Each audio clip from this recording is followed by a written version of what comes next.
الحمدللہ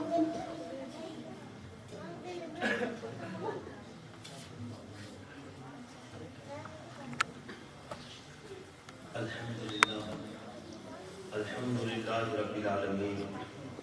والعاقبۃ للمتقین والصلاۃ والسلام علی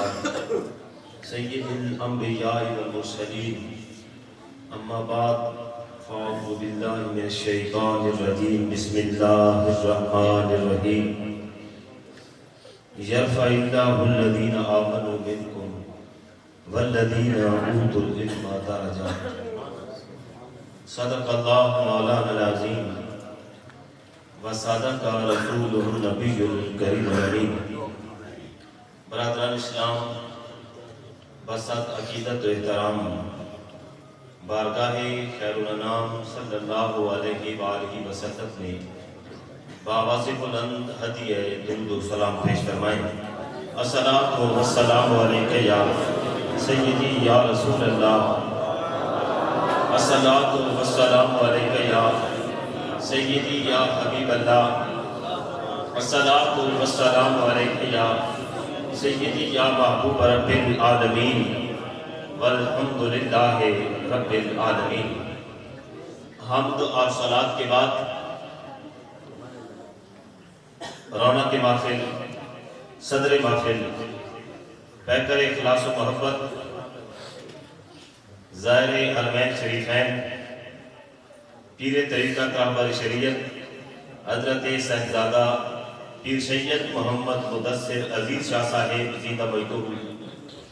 داعی محفل، عزیز محترم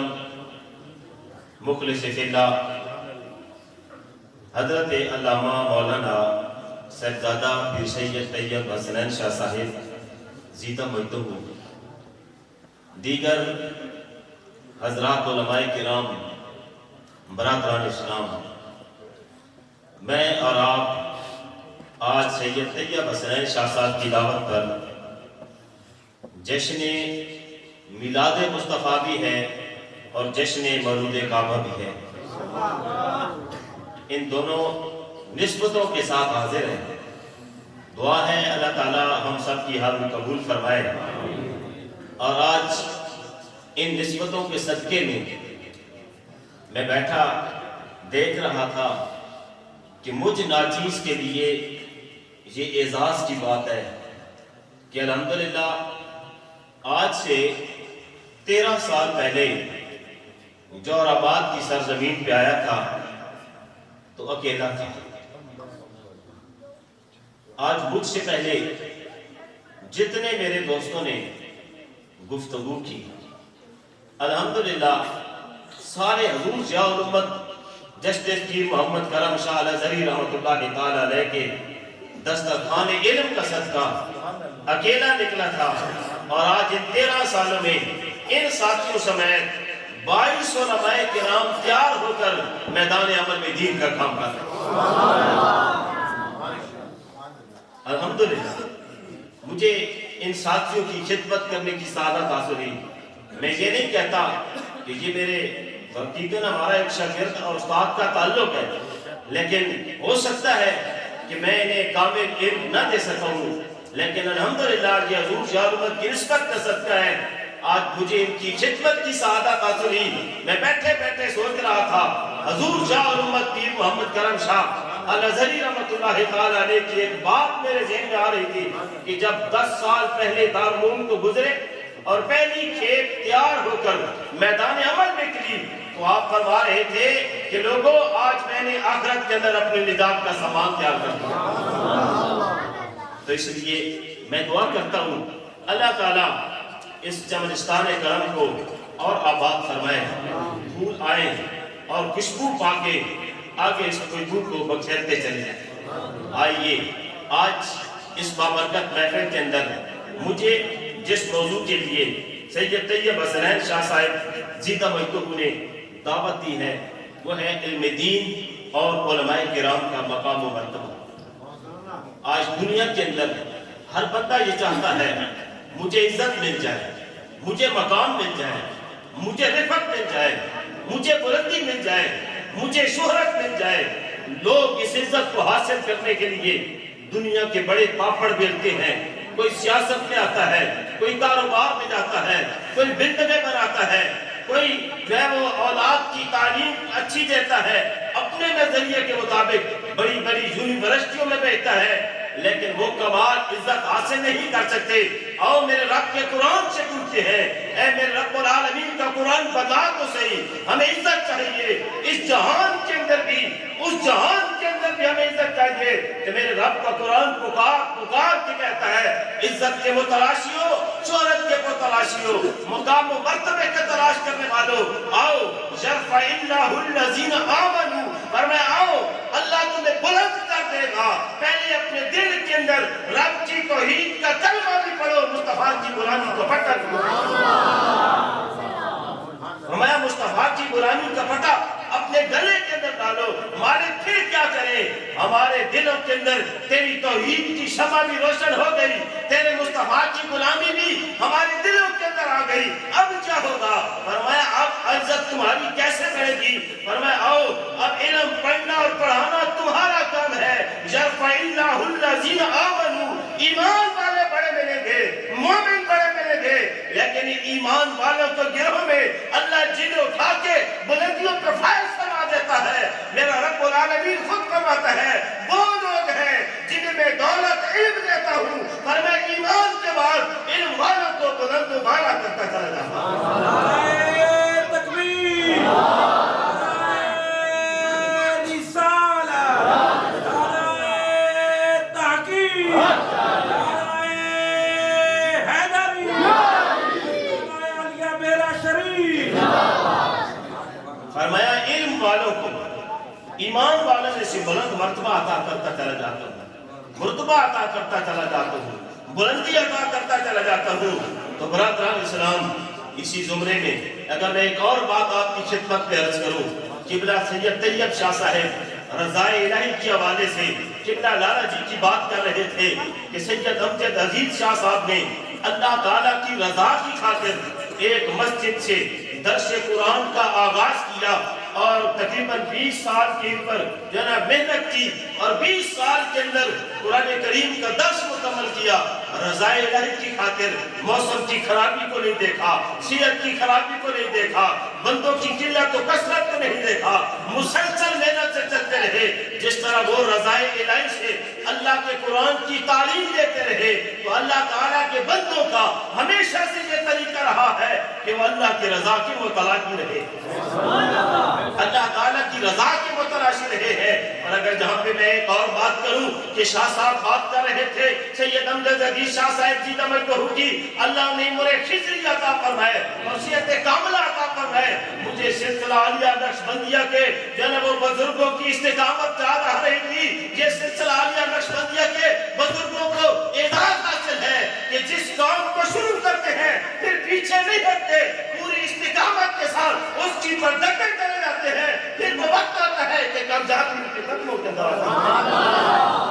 کمزاری خود چل کے ان کے قدموں کے پاس آ جاتی ہے. استقامت کے ساتھ درس دیا اور اس سارے دروس کے اندر جو ہمیں سبق مل رہا ہے وہ رضائے الہی کا سبق مل رہا ہے, اللہ کی رضا کا سبق مل رہا ہے. اس لیے برادران اسلام, مسجد میں آؤ تو اللہ کی رضا کو تلاش کرو, ماں باپ کے احترام کرو تو اللہ کی رضا ملتی ہے, اب اللہ کے حقوق ادا کرو اللہ کی رضا ملتی ہے. لیکن آؤ حضرت ضیاء الامت جسٹس پیر محمد کرم شاہ الازہری رحمۃ اللہ تعالیٰ علیہ, آپ ایک مقام پہ کرواتے ہیں لوگوں اگر مختصر عرصے میں مختصر وقت میں اللہ کی رضا تلاش کرنا چاہتے ہو تو پھر کیا کام کرو. آپ فرماتے ہیں لوگوں اللہ کے محبوب علیہ السلام کی احادیث طیبہ کا خلاصہ یہ ہے کہ اللہ کی رضا کے متلاشیوں آؤ علم پڑھنا اور پڑھانا تم شروع کر دو, میرا رب العالمین تم سے راضی ہوتا چلا جائے.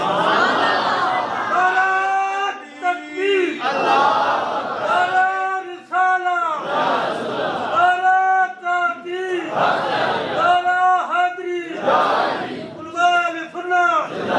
اللہ کی رضا حاصل کرنے کے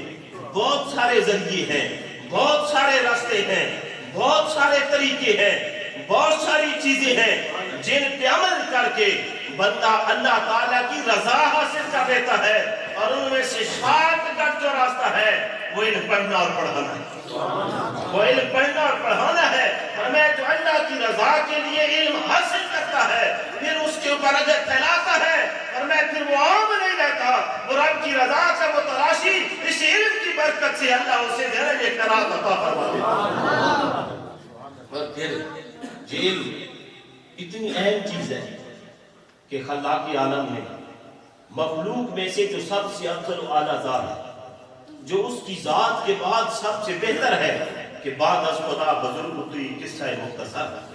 اس سرور کائنات نبی کریم صلی اللہ علیہ وآلہ وسلم قرآن کریم کے درجہ ارشاد فرمایا، فرمایا محبوب وقل رب زدنی علم، محبوب میری بارگاہ میں علم کے اضافے کی دعا کرتے رہا، محبوب میری بارگاہ میں علم کی اضافے کی دعا کرتے رہا کرو، پھر اسی دعا کی برکت ہے وَعَلَّمَكَ مَا لَمْ تَكُنْ تَعْلَمْ وَكَانَ فَضْلُ اللَّهِ عَلَيْكَ عَظِيمًا، پھر اللہ نے آپ کو ہر چیز کا علم عطا فرما دیا، ہر چیز کا علم ہونے کے باوجود قیامت تک قرآن ہے۔ اللہ نے اپنے محبوب کو بھی فرمایا اور اپنے محبوب کے غلاموں کو بھی ارشاد فرمایا، اور میرے محبوب کے غلاموں قیامت تک تمہارے پاس قرآن ہے۔ میں نے اپنے محبوب کو بھی کہا میری بارگاہ میں علم کی زیادتی کا سوال کرتے رہنا، میرے محبوب کے غلاموں تم بھی میری بارگاہ میں علم کی زیادتی کا سوال کرتے رہنا۔ اور پھر مجھے جہاں پہ ایک حدیث پاک یاد آ رہی، بلند آواز سے کہتے سبحان اللہ، حدیث پاک یاد آ رہی، میں نے کہا یہ اللہ کی بارگاہ میں معرفت کا، رضا کا، اس کے قرب کا شارٹ ترین راستہ ہے۔ عصر کی نماز کا ٹائم ہے، عصر کی نماز کا، حضور علیہ السلام کی بارگاہ میں حضور کے ایک صحابی محو گفتگو ہے، حضور کی بارگاہ میں محو گفتگو ہے، تو نبی کریم صلی اللہ علیہ وآلہ وسلم جب حضور نبی رحمت صلی اللہ علیہ وآلہ وسلم کا نام نامی اس میں گرامی آئے تو پڑھا کرو صلی اللہ علیہ وآلہ وسلم۔ حضور نے فرمایا سب سے بڑا بخیل ہے وہ شخص جو میرا نام سنے اور درود نہ پڑھے، کنجوس ہے وہ شخص، تو کنجوس نہ بنا کرو، اللہ کے نبی کی بارگاہ میں درود پڑھا کرو۔ تو حضور نبی رحمت صلی اللہ علیہ وآلہ وسلم کی بارگاہ میں عصر کے وقت ایک صحابی بیٹھے ہیں، حضور علیہ السلام کے ساتھ محو گفتگو ہے، اچانک جبرائیل امین علیہ السلام آتے ہیں اور آ کے عرض کرتے ہیں یا رسول اللہ صلی اللہ علیہ وسلم جو بندہ آپ کی بارگاہ میں بیٹھا ہے نا تھوڑی دیر کے بعد اس کا آخری وقت آنے والا ہے، اس کا ٹائم پورا ہو جانا ہے۔ حضور علیہ السلام نے اسے فرمایا کہ تیرا آخری ٹائم آنے والا ہے، تیرے چند لمحے باقی رہ گئے ہیں، آپ کو کوئی کہے چند لمحے باقی رہ گئے، مجھے کوئی کہے ہم ذکر کرنا شروع کر دیں گے، کوئی نہ کوئی اللہ کو راضی کرنے والا کام کرنا شروع کر دیں گے۔ تو حضور نے فرمایا تیرے چند لمحے باقی رہ گئے ہیں۔ وہ بھی بڑے بادب صحابی بھی تھے اور عرض کرنے لگے یا رسول اللہ پھر مجھے ارشاد فرمائے کہ میں وہ کون سا کام کروں جس کے کرنے کے بعد اللہ رب العالمین مجھ سے راضی ہو جائے اور مجھے جنت مل جائے، اللہ مجھ سے راضی ہو جائے مجھے جنت مل جائے۔ تو حضور نے ارشاد فرمایا اشتغل بالعلم، اشتغل بالعلم، فرمایا اٹھ اور علم کے اندر مشغول، اٹھ اور علم حاصل کرنے کے اندر مشغول ہو جا۔ تو علم حاصل کرنا اتنا اہمیت کا امر ہے کہ وہ ان کا آخری وقت ہے، حضور کی بارگاہ میں سوال کر رہے ہیں، اگر کوئی اور ذکر اذکار اہم ہوتا تو حضور فرماتے فلاں ذکر کرو کہ اللہ کی بارگاہ میں جاؤ گے، رضا الہی بھی مل جائے گی، جنت بھی مل جائے گی۔ اللہ کے محبوب علیہ السلام نے فرمایا اٹھو اور علم حاصل کرنے کے اندر مشغول ہو جا۔ تو یہ اس بات کی دلیل ہے کہ تو علم حاصل کرتا چلا جائے گا۔ علماء فرماتے ہیں کہ عصر کا ٹائم ختم ہوا، مغرب سے پہلے وہ بندہ علم حاصل کرتے کرتے پڑھتے پڑھتے دنیا سے رخصت ہو گیا۔ فرمایا علم پڑھنا اور پڑھانا یہ وہ منزل ہے کہ جو اس منزل پہ چلتے چلتے رب کی بارگاہ میں پہنچ جاتا ہے اسے رب کی رضا بھی نصیب ہو جاتی ہے، جنت بھی مل جاتی ہے۔ اور مجھے ایک اور حدیث پاک یاد آ رہی، کہہ دو سبحان اللہ، اس کے اپنے دین حاصل کرنے کی فضیلت کیا ہے۔ حضور نبی رحمت صلی اللہ علیہ وآلہ وسلم نے ارشاد فرمایا، حضرت ابو ذر ارشاد فرماتے ہیں کہ اے ابو ذر کوئی بندہ ایک آیت پڑھتا ہے اس کا علم حاصل کرتا ہے، اور فرمایا دوسرا بندہ 100 رکعت نماز نفل پڑھے، فرمایا ایک بندہ ایک آیت علم کی پڑھے، قرآن کی ایک آیت تو سیکھے، علم کی ایک آیت تو سیکھے، اور دوسرا بندہ 100 رکعت نماز نفل پڑھے۔ حضور علیہ السلام نے ارشاد فرمایا ابو ذر 100 رکعت پڑھنے والا پیچھے رہ جائے گا، علم کی ایک آیت سیکھنے والا آگے نکل جائے گا۔ پھر یہاں تک نہیں، فرمایا ابو ذر کوئی بندہ اس سے آگے نکل کے اللہ کی رضا کے لیے، فرمایا ایک باب علم کا پڑھے، ایک باب یوں سمجھے ایک رکوع، ایک پورا چیپٹر، ایک رکوع جو ہے عموماً قرآن کریم کی ایک بات ایک رکوع کے اندر مکمل ہو جاتی ہے، تو فرمایا ایک رکوع ایک باب علم کا پڑھے،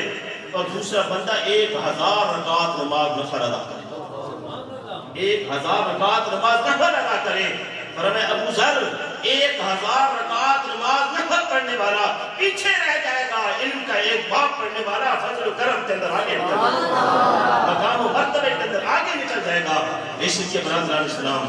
نبی کریم صلی اللہ علیہ وآلہ وسلم نے اپنی حدیث طیبہ کے اندر ہمیں علم دین حاصل کرنے کی طرف توجہ دلائی ہے، اور صحابہ کرام رضوان اللہ تعالیٰ علیہ مجمعین نے اس کو حاصل کرنے کی کوشش کی ہے۔ تبھی مجھے ایک اور صحابی کی بات یاد آ رہی ہے کہ حضرت ابو دردہ، انہیں حکیم الامت کہا جاتا ہے، امت مصطفیٰ کے سب سے پہلے حکیم الامت حضرت ابو دردہ رضی اللہ تعالیٰ عنہ کی ذات۔ حضرت ابو دردہ آپ دمشق کی جامع مسجد کے اندر بیٹھے ہیں، اور آپ کی خدمت میں ایک شخص آیا، اور وہ آ کے کہنے لگا اے ابو دردہ، میں مدینہ پاک سے آپ کی بارگاہ میں آیا ہوں، مدینہ پاک سے آپ کی بارگاہ میں آیا ہوں، کیوں آئے ہو؟ مدینہ سے دمشق کا سفر کر کے آئے ہو، کیوں آئے ہو؟ کہا یہ کہ صحابہ کرام کس طریقے سے علم حاصل کرتے تھے، کتنی محنت کرتے تھے، فرمایا کیوں آئے ہو؟ کہا میں اس لیے آیا ہوں کہ مجھے پتہ چلا ہے کہ فلاں حدیث پاک جو ہے نا وہ تم نے نبی کریم صلی اللہ علیہ وآلہ وسلم سے براہ راست سنی ہے، مجھے پتہ ہے کہ فلاں حدیث تم نے نبی کریم صلی اللہ علیہ وآلہ وسلم نے اس کو سماعت کیا ہے، تو میں وہ سننے کے لیے مدینہ پاک سے دمشق آپ کی خدمت کا ہے۔ حضرت ابو دردہ فرماتے ہیں کوئی اور کام تو نہیں ہے، کوئی اور کام تو نہیں ہے، تو بات کرتے نہیں میرا اور کوئی کام نہیں ہے، میں نے کوئی سامان نہیں لینا، کوئی تجارت نہیں کرنی، کسی اور سے نہیں ملنا، صرف آپ سے اس لیے ملنے آیا ہوں کہ آپ کے پاس رسول اللہ صلی اللہ علیہ وسلم کی حدیثیں پاک ہیں، وہ لینے کے لیے آئے۔ سنیں ابھی حضرت ابو دردہ نے کیا ارشاد فرمایا، سبحان اللہ۔ حضرت ابو دردہ آگے ارشاد فرماتے ہیں پھر سن، فرمایا من سالک طریق العلم سالک طریق الجنہ، فرمایا تو مدینہ پاک سے دمشق کے اندر سفر کر کے آئے ہیں ایک حدیث کا علم لینے کے لیے، فرمایا سن زمین پہ چل کے نہیں آیا، اللہ کے محبوب علیہ السلام کا فرمان حضرت ابو دردہ اس بندے کو پڑھ کے سنا رہے ہیں، کہتے ہیں میں نے اللہ کے نبی سے سنا ہے جو علم حاصل کرنے کے لیے چلتا ہے جس راستے پہ، فرمایا وہ زمین پہ نہیں چلتا، گویا وہ جنت کے راستے پہ چل رہا ہے، میں وہ جنت کے راستے پہ چل رہا ہے۔ اور فرمایا آگے اس فرمایا کہ نبی کریم صلی اللہ علیہ وآلہ وسلم نے ارشاد فرمایا کہ فرمایا فرشتے اس بندے کے راستے میں اپنا پار بچھا دیتے ہیں جو علم حاصل کرنے کے لیے زمین کی پر چلتا ہے، فرمایا کہ وہ زمین پہ نہیں چلتا، فرشتوں کے پار پہ چل کے اللہ کے قرآن کا علم حاصل کرنے کے لیے آتا ہے، مصطفیٰ کے فرمان کا علم حاصل کرنے کے لیے آتا ہے۔ یہاں تک بات نہیں، نعرہ تکبیر، نعرہ رسالت، نعرہ حیدری، پھر علم دین حاصل کرنے والا کتنا خوش بخت ہے۔ ابھی حدیث مکمل نہیں ہوئی، جہاں تک دو باتیں ہو گئی۔ حضرت ابو دردہ نے پہلی بات کیا کی کہ تم مدینہ سے دمشق آئے ہو اور کسی کے ایک حدیث کا علم لینے کے لیے آئے ہو، اور جن کے دل کے اندر 6 لاکھ حدیثیں پاک ہیں، جن کے دلوں کے اندر لاکھ ہزاروں حدیثیں پاک ہیں، ایک حدیث پاک لینے کے لیے مدینہ پاک سے دمشق آئے، حضور کا فرمان سنا، فرمایا حضور علیہ السلام نے فرمایا اے آنے والے تو خوش نصیب ہے، زمین پہ چل کے نہیں آیا، جنت کے راستے پہ چل کے آیا ہے، زمین پہ چل کے نہیں آیا، فرشتوں کے پروں پہ چل کے آیا ہے۔ اور پھر فرمایا کہ نبی کریم صلی اللہ علیہ وآلہ وسلم نے ساتھ فرمایا جو بندہ علم حاصل کرتا ہے نا اس عالم دین کے لیے، اس علم پڑھنے والے کے لیے فرمایا زمین و آسمان کی ہر شے اللہ کی بارگاہ میں بخشش کی دعا مانگتا ہے۔ کوئی مرتا ہے دنیا سے جاتا ہے تو اس کی بخشش کی دعا، والد جائے تو اولاد کرتی ہے، پیر جائے تو مرید کرتے ہیں، استاد جائے تو شاگرد کرتے ہیں، لیکن قربان جائے علم دین پڑھنے اور پڑھانے والے تیری قسمت کے اوپر۔ فرمایا تو جب اس دنیا سے جو عالم دین ہے مخصوص نہیں کیا کہ دنیا میں رہے یا دنیا سے چلا جائے، فرمایا علم دین پڑھنے اور پڑھانے والے کے لیے زمین کی ہر شے کی بخشش کی دعا مانگتی ہے۔ فرمایا حتیٰ کہ سمندر کی مچھلیاں بھی اس کے لیے رب کی بارگاہ میں مغفرت طلب کرتی ہیں۔ خوش قسمتی ہے کہ نہیں؟ کتنی خوش قسمتی ہے کہ سمندر کی مچھلیاں بھی اس بندے کے لیے بخشش کی دعا مانگتی ہوئی نظر آتی ہے جو علم پڑھتا ہے یا پڑھاتا ہوا نظر آتا ہے۔ اور پھر حضرت صفوان بن سہل رضی اللہ تعالیٰ عنہ، آپ ارشاد فرماتے ہیں، آپ کا ذوق سلامت ہے تو کہتے ہیں سبحان اللہ۔ حضرت صفوان بن سہل حضور علیہ السلام کی بارگاہ میں آئے، کیسا خوبصورت منظر کہ حضور کی بارگاہ میں صحابہ آتے ہیں۔ حضور نے پوچھا صفوان بن سہل کیسے آئے؟ صفوان بن سہل کیسے آئے ہیں؟ تو حضرت صفوان بن سہل کو حضور نے کہا کیسے آئے ہو؟ آپ جائیں سید امجد عزیز شاہ صاحب کے پاس تو آپ پوچھیں کیسے آئے ہیں؟ سبحان اللہ۔ تو جو اہل ذوق ہے نا، جو تڑپ لے کے گئے ہوں گے قبلہ شاہ صاحب کی، ان کا دل مچل جائے گا کہ شاہ صاحب نے کرم نوازی کی ہے، پوچھ لیا ہے کہ آنے کا مقصد کیا ہے۔ تو صحابہ کی اتنے خوش قسمت تھے، حضور کی بارگاہ میں آتے نبی کریم علیہ السلام پوچھتے کیسے آنا، کیسے آنا، صفوان بن سہل کیسے آنا ہوا؟ انہوں نے کیا عرض کیا؟ عرض کیے یا رسول اللہ آپ کی بارگاہ میں علم حاصل کرنے کے لیے آیا ہوں، آپ کی بارگاہ میں علم حاصل کرنے کے لیے آیا ہوں۔ حضور نے فرمایا اے علم دین کے متلاشی مرحبا مرحبا مرحبا، خوش آمدید خوش آمدید خوش آمدید۔ سرکار نے فرمایا خوش آمدید اے علم دین کی طلب لے کے آنے والے، اے علم کی طلب لے کے آنے والے، محمد عربی تجھے خوش آمدید کہتا ہے۔ نعرہ تکبیر، نعرہ رسالت، نعرہ حیدری۔ اللہ تعالیٰ نے میرے تمہارے رجوال آقا کریم صلی اللہ علیہ وآلہ وسلم کو ختم نبوت کا تاج پہنا کے بھیجا ہے۔ حضور قیامت تک کے لیے نبی بار کے آئے ہیں اور قرآن قیامت تک کے لیے اپنی تعلیمات پر کھیلتا رہے گا، اور میرے مصطفیٰ کا فرمان بھی قیامت تک باقی رہے گا، قیامت تک باقی رہے گا۔ حضور نے حضرت صفوان بن سہل کو یہ بات فرما کے علم دین حاصل کرنے کے لیے آنے والے خوش آمدید، قیامت تک آنے والے اپنے غلاموں کو کہہ دیا کہ جو علم دین حاصل کرنے کے لیے آ رہا ہے محمد عربی کو خوش آمدید کہہ رہے ہیں، محمد عربی کو خوش آمدید کہہ رہے ہیں۔ تو پھر آگے حضور نے کون سی بات ارشاد فرمائی؟ فرمایا اے صفوان بن سہل، جب کوئی بندہ علم دین حاصل کرنے کے لیے بیٹھتا ہے نا، فرمایا فرشتے اس کے ساتھ بھی آ جاتے ہیں، اور فرشتے اس کے ساتھ بھی آتے ہیں اور اس کے اوپر سایہ کر دیتے ہیں اور اس کے علم دین کو سنتے ہیں۔ فرمایا پھر دوسرا فرشتہ، پھر تیسرا فرشتہ، فرمایا فرشتے ایک دوسرے کے پر آگے بیٹھتے چلے جاتے ہیں حتیٰ کہ وہ فرشتوں کی قطار میں ہے پہلے آسمان تک پہنچا تھا۔ بندہ بیٹھا زمین پہ ہوتا ہے، قال اللہ و قال رسول کی صدائیں بلند کر رہا ہوتا ہے، استاد پڑھا رہا ہے، طالب علم پڑھ رہا ہے، کتنی خوش قسمتی ہے۔ اللہ کے محبوب علیہ السلام نے فرمایا بندہ زمین پہ بیٹھ کے علم دین پڑھتا پڑھتا ہے، نورانی فرشتے اس کے سر پہ آ کے اللہ کی رحمتوں کی چادر تان لیتے ہیں، اور کتنی تانتے ہیں، فرمایا اس بندے کے سر اور آسمان دنیا کے درمیان کوئی کھڑا باقی نہیں رہتا، سارے فرشتے اس کی طرف کی رحمتیں لے کر نازل ہو رہے ہیں۔ برادران اسلام، ہم پہ بد نصیب نہیں ہے، یوں کہوں گا کہ ہم اتنی فضیلتوں کو چھوڑ کے دنیا کے پیچھے نعرہ تکبیر۔